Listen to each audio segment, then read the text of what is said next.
So,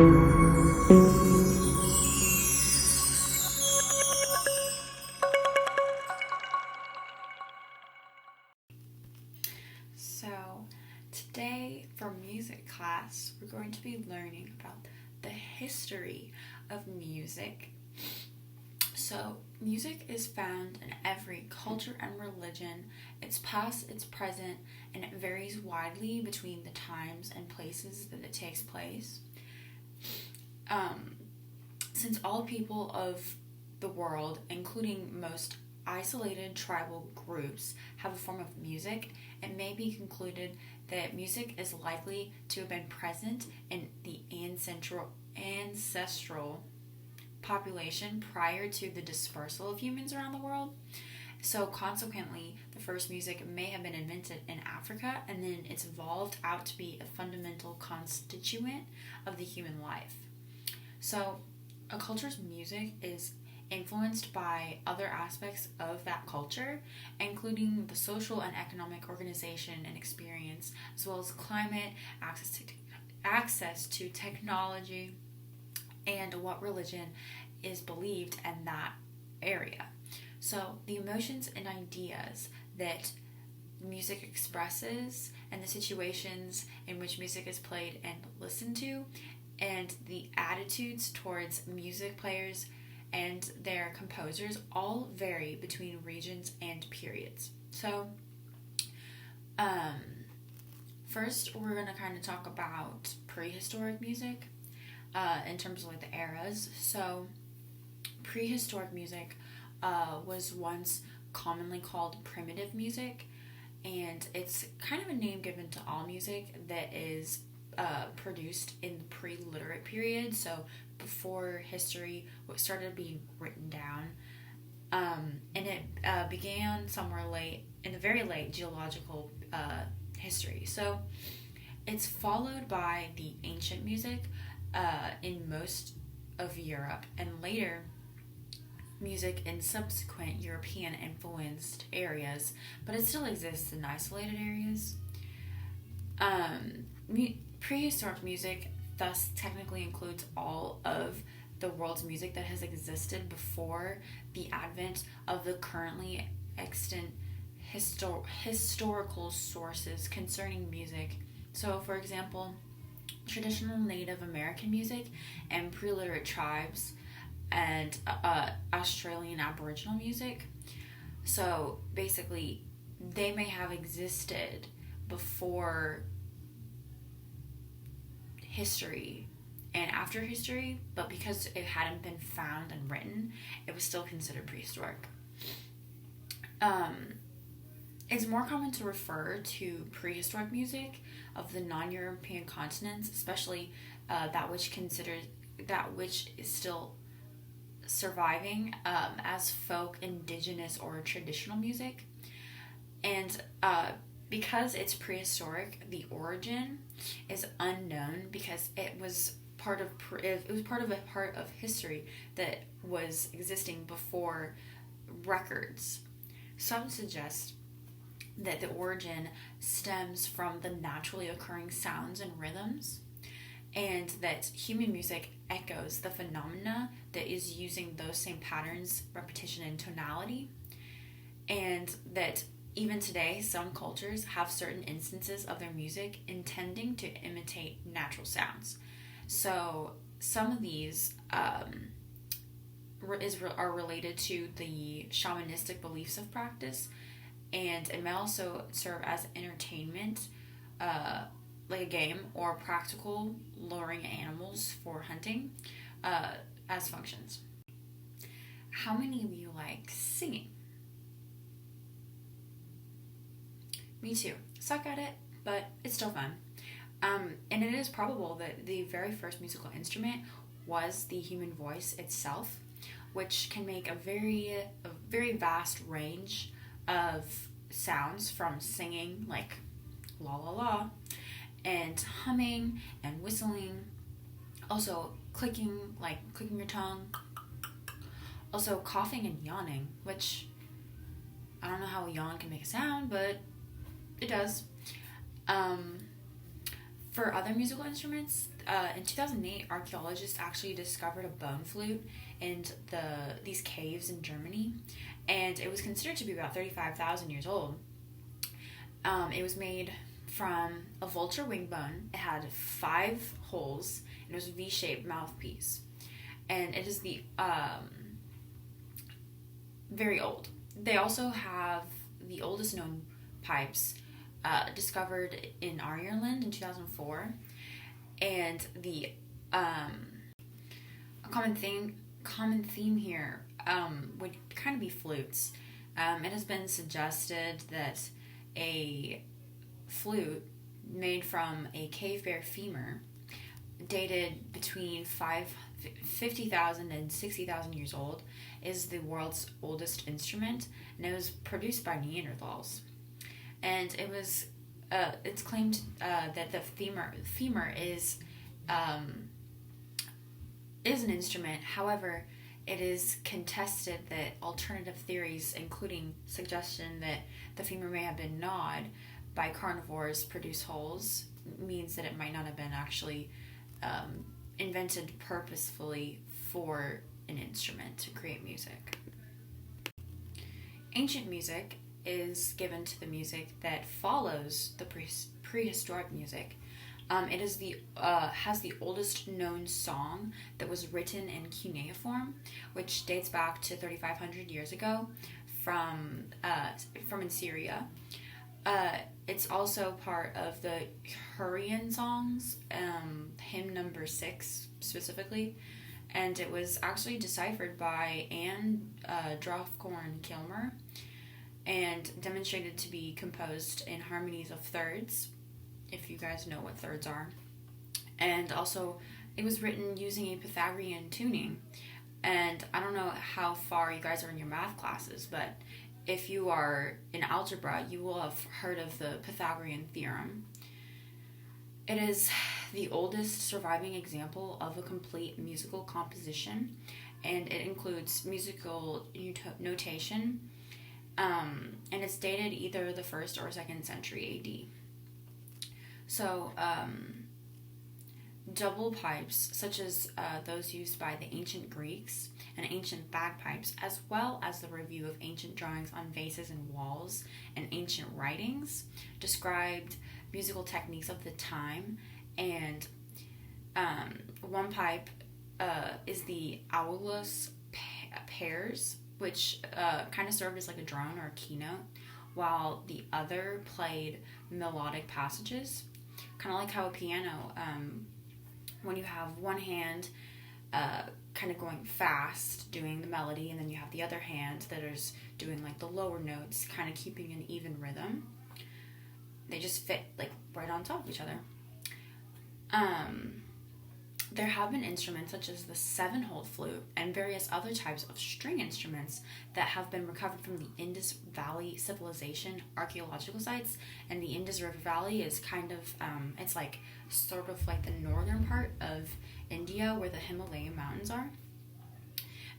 Indian classical music can be found from scriptures of the Hindu tradition, the Vedas, and the Samaveda is one of the 4 Vedas, and it describes music at length. So that means that a major part of their belief system is kind of supported by the music. The history of musical development in Iran dates back to prehistoric era. The great legendary king is credited with the invention of music, and it can be traced back to the days of the Elamite Empire, and fragmentary documents from various periods of the country's history establish the Persians possessing the elaborate culture. The Sassanid period in particular left plenty of evidence pointing to the existence of lively music in Persia, and the names of some of the important musicians such as Barbad, and some of their works have survived. Early music era may also include some temporary but traditional or folk music, including the Asian music, Persian music, music of India, Jewish music, Greek music, Roman music, music of Mesopotamia and Egypt, and the Muslim music. And the key takeaway from this is what I said at the very beginning about how music is influenced by culture. Early music is the music of the European classical tradition from after the fall of the Roman Empire in 476 AD until the end of the Baroque era in the middle 18th century. And music within this span of time was extremely diverse and encompassed multiple cultural traditions within a wide geographic area. Many of the cultural groups out of which medieval Europe developed already had musical traditions. About little is known. And what unified these cultures in the Middle Ages was the Roman Catholic Church, and its music served as the focal point for musical development for the first 1,000 years of this period. So while musical life was definitely part of the early medieval era, which is proven by the artistic depictions of instruments, as well as writings about music and other records. The only evidence of music that survived from before 800 to the present day is the plain song liturgical music of the Roman Catholic Church, which the largest part of which is called the Gregorian Chant. So Pope Gregory I gave his name to the musical number, and may himself have been the composer, and is usually claimed to be the originator of the musical portion of the liturgy in its present form, though the sources giving details on his contribution date from more than 100 years after his death. So many scholars believe that his reputation has been exaggerated by legend, and most of the chant was composed anonymously in the centuries between the time of Gregory and, I don't know if you've heard, but there's another very prominent emperor called Charlemagne. During the 9th century, several important developments took place. And first, there was a major effort by the church to unify the many chant traditions and suppress many of them in favor of the Gregorian liturgy. Second, the earliest polyphonic music was sung, a form of parallel singing. And third, and of greatest significance for music history, was the notation reinvented after a lapse of about 500 years, though it would be several more centuries before a system of pitch and rhythm notation evolved, having precision and flexibility that most modern musicians take for granted. So, several schools of polyphony flourished in the period after 1100. The St. Martial School of Organum, the music of which was often characterized by swiftly moving part over a single sustained line, and the musical melting pot of Santiago de Compostela in Galicia, which is a pilgrimage destination and site where many musicians from traditions came together in the late Middle Ages. The beginning of the Renaissance in music is not clearly marked as the beginning of the Renaissance in other arts, and unlike in other arts, it did not begin in Italy. It began in Northern Europe, specifically the area currently comprised of central and northern France, the Netherlands, and Belgium. The style of the Burgundian composers, known as the first generation of the Franco-Flemish school, was a first reaction against the excessive complexity and mannered style of the 4th century, and it contained a clear singable melody and balanced polyphony in all voices. By middle of the 15th century, composers and singers from Low Countries and adjacent areas began to spread across Europe, especially into Italy, where they were employed by the papal chapel and the aristocratic patrons of the arts. They carried their style with them, the smooth polyphony, which could be adapted for sacred or secular use. sacred is more religious and secular is on more of like a advancement technological schools of thought sort of thing. The principal forms of sacred musical composition were times of the Mass, the motet, and the loud, and secular forms were the chanson, the frottalla, and later the madrigal. The invention of printing had an immense influence on the dissemination of musical styles, and along with the movement of the Franco-Flemish musicians, contributed to the establishment of the first truly international style of European music since the unification of the Gregorian Chant under Charlemagne. Composers of the middle generation of the Franco-Flemish school included Johannes Eckenhem, which wrote music in a contrapuntally complex style with varied texture and an elaborate use of canonical devices. By the middle of the 16th century, the international style began to break down, and several highly diverse stylistic trends became evident. A trend towards simplicity in sacred music, as directed by the Counter-Reformation Council of Trent, exemplified in the music of Giovanni.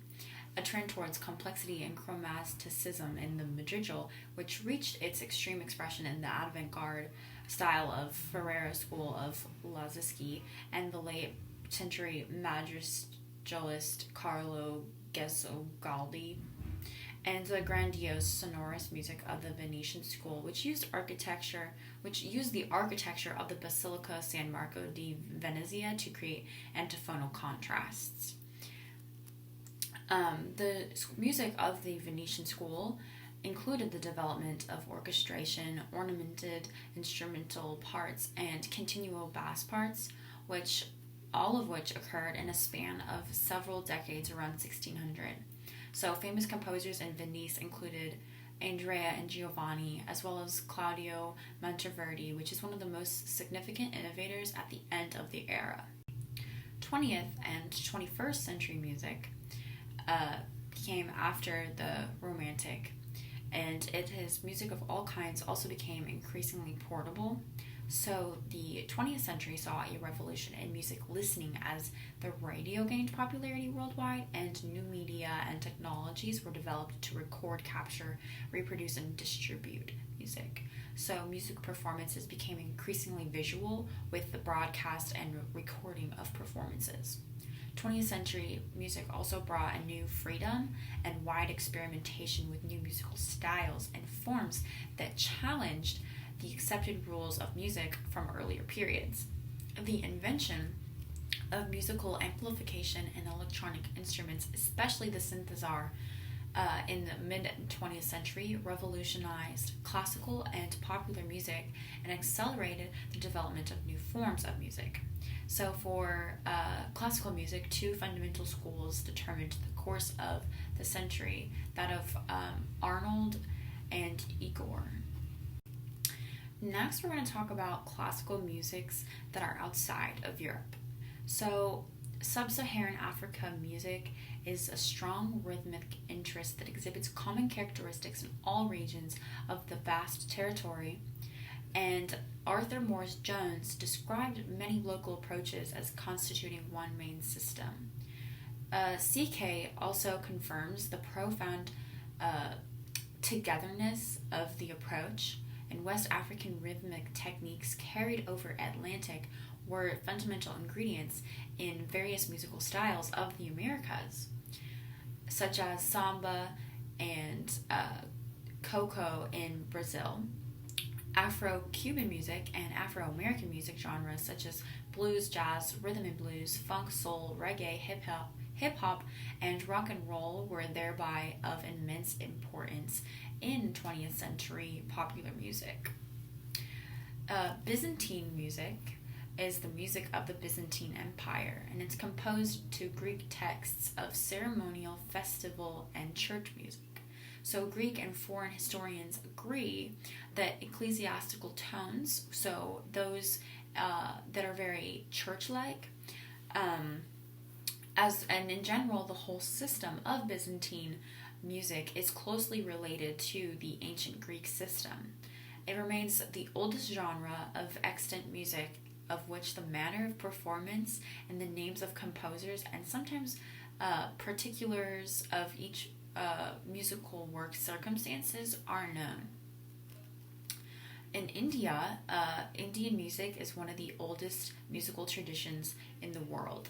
The Indus Valley civilization left sculptures of show dance and musical instruments, which some aren't even in use anymore, like the seven-hole flute. Various types of stringed instruments and drums have been recovered from Harappa and Mohenjo-daro by excavations, and the Rigveda has elements of present Indian music with a musical notation to denote the meter and mode of chanting. So, early Indian musical tradition also speaks of three accents and vocal music known as samagan. The classical music of India includes two major traditions, the southern Carnatic music and the northern Hindustani classical music. India's classical music tradition is millennia long and remains important to the lives of Indians today as a source of religious inspiration, cultural expression, and entertainment. In China, the Chinese classical music is traditional art or court music of China. It has a long history stretching for more than 3,000 years and has its own unique system of musical notation, as well as musical tuning and pitch, musical instruments and styles, and musical genres. Persian music is music of Persia and Persian language countries, and it's mainly the science and art of music and the sound and performance of music that they focus on.